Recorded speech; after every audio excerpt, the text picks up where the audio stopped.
Hello everyone and welcome to a series on Indian Polity by M. Laxmikanth. इस सीरीज में हम Indian polity by M Laxmikanth book के हर चैप्टर को कम से कम टाइम में मोस्ट कॉम्प्रिहेंसिवली कवर करने की कोशिश कर रहे हैं, right? And today we will read about chapter 3 of that book, that is salient features of Indian constitution. इससे पहले हमने ऑलरेडी चैप्टर 1 और 2 पे वीडियो बना दिए हैं, right? If you haven't seen those, please you can go back and C those videos. They are like very short videos. One is 12 minutes and one is 8 minutes, so you can quickly see those videos and then see this video. So now without any further delay, let's see कि हमारे constitution के salient features क्या हैं, right? So सबसे पहला जो salient features आप देखोगे वो है that our constitution is the lengthiest written constitution. सबसे बड़ा constitution है written constitution. It is one of the lengthiest written constitution, right? It has 448 articles, 12 schedules and 104 amendments. Okay, and why is our constitution the lengthiest? That is because of our geographical diversity. Okay, basically हमारी country इतनी geographically diverse है, इतने different types के लोग हैं, हर किसी के लिए अलग अलग टाइप का कॉन्स्टिट्यूशन में प्रोविजन चाहिए to govern them. Then because of our historical background, हमारी हिस्ट्री जो एज आपने देखा था हिस्टोरिकल बैकग्राउंड कॉन्स्टिट्यूशन का, कितने सारे एक्ट्स आए थे कॉन्स्टिट्यूशन आने से पहले, तो उन एक्ट से कुछ ना कुछ कहीं ना कहीं लिया गया है. That's why. And next, there is a single constitution for center and states, union और state governments के लिए single constitution है. Okay, so that's why दोनों के लिए single एक ही constitution में provisions बनाए गए. That's why it becomes bulky. And next reason is that everything is given in detail, right? हमारे constitution में हर चीज काफी detailed way में दी गई है so that ambiguities ना हो. Okay, so this was the first most important feature of our constitution, that is lengthiest written constitution. The second important feature you will see is that our constitution has drawn its various provisions from various sources. अगर मोटा मोटा आप देखें तो you can say that जो structural part है हमारे constitution का, that is derived from Government of India Act 1935. जो philosophical part है that is derived from American and Irish constitution, and the political part from the British constitution. Basically अगर आप देखेंगे philosophical part means the idea of the philosophical aspects like DPSP, fundamental rights, they are the philosophical aspects of our constitution, right? So and again अगर आप specific देखेंगे तो Government of India Act 1935 में हमने federal scheme and office of governor, right? British constitution में parliamentary government and single citizenship, US constitution में fundamental rights, independence of judiciary, judicial review and impeachment of president. From Soviet constitution we took the ideal of the justice, that is अगर आपने preamble पढ़ा होगा तो हाँ ये ideal mentioned है, that is there should be social, economic and political justice, right? And this ideal in our constitution is taken from Soviet constitution, right? And fundamental duties from French we have taken the ideals of liberty, equality and fraternity. Those were the ideals of French Revolution. Okay, and the republic nature of state, that our state is republic in nature. Again ये सारी terms को हम आगे जब अगले chapters पढ़ेंगे उसमें detail में देखेंगे. For now you all have to just have a broad overview of the salient features. Then Irish constitution से हमने directive principles of state policy ली है, and from Canadian constitution we have taken the tendency of having a strong center, right? A federation with a strong center, that, right? So the next important feature is that our constitution is a blend of rigidity and flexibility in terms of change. Okay, in terms of amendment, right? So कई जगह constitution को amend करना बहुत ही मुश्किल है, जबकि कई जगह constitution बड़े ही easily amend हो सकता है. Okay, so for instance जहां rigid है, for instance जो federal provisions हैं वहां कई बार special majority parliament की चाहिए होती है. Now what does it mean? That 50% of the total members of the parliament plus 2/3 members present and voting of each house, right? कई amend कई features को amend करने के लिए we need special majority of parliament. But कई federal provisions की जब बात आती है तो ये special majority तो चाहिए ही, साथ में there is a need for ratification by half of the states. Okay, so again this becomes very rigid, right? And lastly कुछ provisions ऐसे हैं जो सिर्फ simple majority से amend हो सकते हैं, right? So again we will see all these things ahead in the coming chapters of the Laxmikanth. Now our constitution sets up a federal system, right? एक फेडरल सिस्टम सेटअप करता है क्योंकि दो levels of government है, right? But unitary bias because centre जो है strong है, there are more powers given to the central government in our constitution. Again, you can see what are the federal features and what are the unitary features, or what is the centralizing tendency.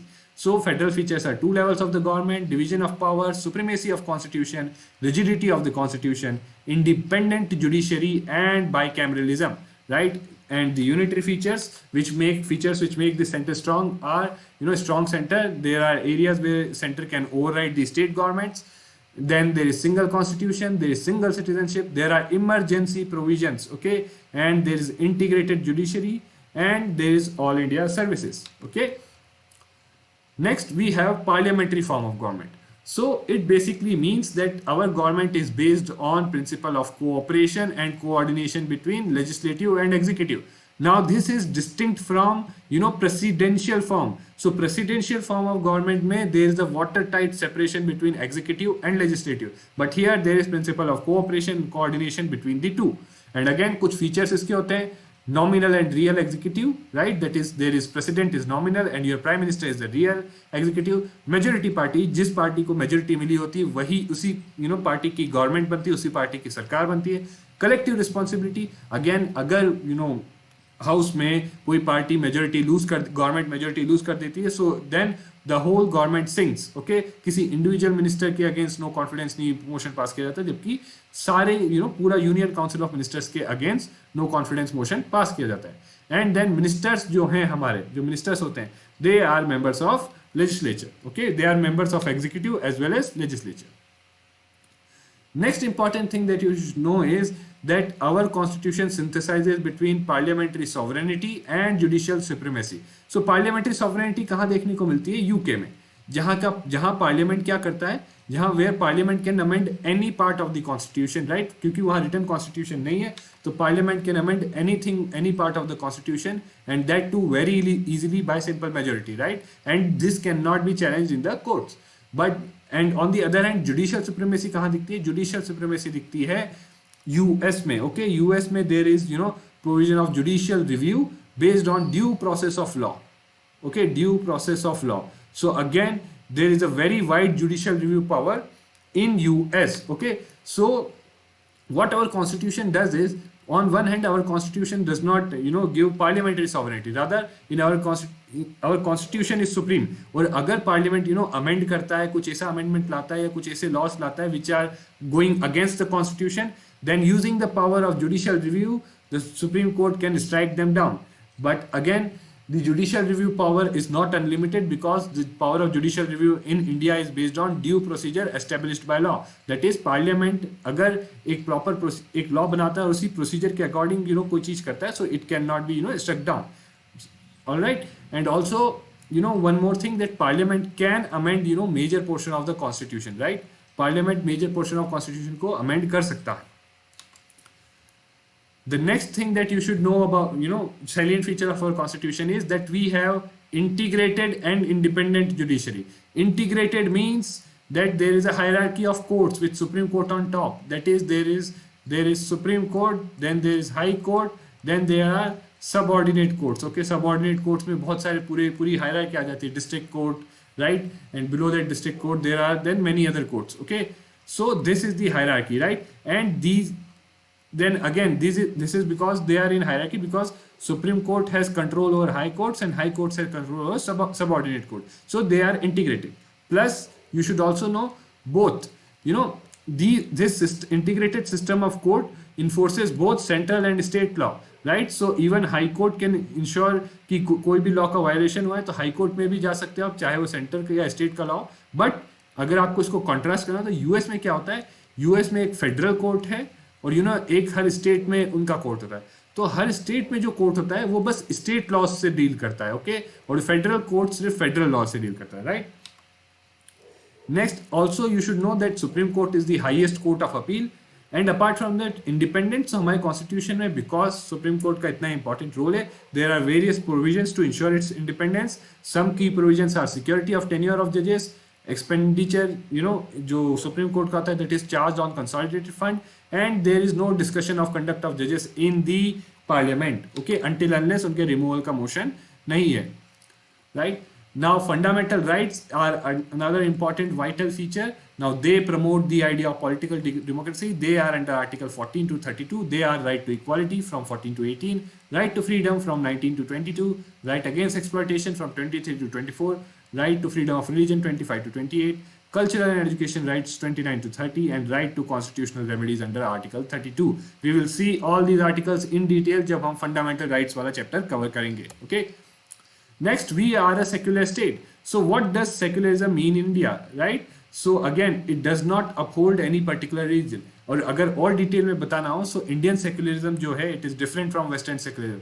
That is, India does not have any, India is not religious. That means there is no state religion. State का कोई religion नहीं है. State does not endorse or favor any religion. Okay, so there is no state religion. Okay, then Indian state is not anti-religious. Okay, या religion के against भी नहीं है, because आपने as already देखा, there is right to freedom of religion, right to freedom of religion in our constitution. So our constitution gives right to freedom of religion. That's why it is not against religion. And thirdly, our constitution gives equal protection and respect for all religion. That you can see in Article 29 and 30. There are rights given to religious minorities, right? जो religious minority है उनको protection दी गई है, उनके लिए rights हैं in our constitution, right? Next important feature जो हमारे constitution का है, that is universal adult franchise. So universal adult franchise, if you want to understand, it means that any person who is an adult. Now, what does adult mean? Initially, it was that 21 years and above, and any person, not any person, but any citizen who is 21 years and above, initially could vote for, could vote in the state assembly and Lok Sabha, right? But बाद में after 61st Constitutional Amendment Act, this age for becoming adult is now 18. So any person above 18 can, vote in Lok Sabha and state legislative assemblies. He or she shall not be discriminated in his right to vote on the basis of, gender, religion, caste, place of birth, so on and so forth. Next is the idea of single citizenship, that all the citizens are, have single citizenship, that there is no distinction between our citizens, right? And all enjoy being a citizen, all enjoy same rights. सबके पास same rights हैं, and all have same duties. Okay, all have same rights and all have same duties. Although there are some exceptions for the vulnerable sections, but then again, those are for promoting, ensuring equity. Okay. Next important feature is of our constitution is independent bodies. So हमारा constitution ना सिर्फ legislative के लिए provisions बनाता है, ना our constitution ने legislative, executive और judiciary के लिए तो detailed provision बनाए ही हैं, साथ ही साथ कुछ independent bodies के लिए भी provisions हैं हमारे constitution में. ये है election commission, that is watchdog for free and fair elections, free and fair elections कराने के लिए. CAG to ensure कि financial administration में, ताकि there is financial scrutiny of the government, right? And जो finances है government के, they are not wasted. Then UPSC for the watchdog of merit and state public service commission. So these are the key independent bodies which help in ensuring that that our democracy functions properly. And then there are emergency provisions. Okay, again, this is one of the provisions which gives center more power. So why are these emergency provisions? The reason for them is to safeguard the sovereignty, unity and integrity and security of the country, right? Because कई बार ऐसा हमने देखा है past में, there have been like like movements like Khalistan movement. Okay, कई secessionist movement हुए हैं which try to harm the unity and integrity of our country. So to deal with such things, there are emergency provisions, right? And there are three types of emergency: national emergency, president's rule, and financial emergency under Article 360. So these are the key emergency provisions. And then lastly, we have the three-tier government, right? This is very unique. After 73rd and 74th constitutional amendment, हमारे पास three-tier government है, that is parliament, state legislature and panchayats and municipalities. Although this tier of the government is still evolving, okay, अभी भी evolve कर रहा है ये वाला tier, right? So this was the last and the most salient feature of our constitution, right? And I hope this session was useful for you, and if you like this session, please subscribe and stay tuned for more such sessions. Thank you very much and see you again next time.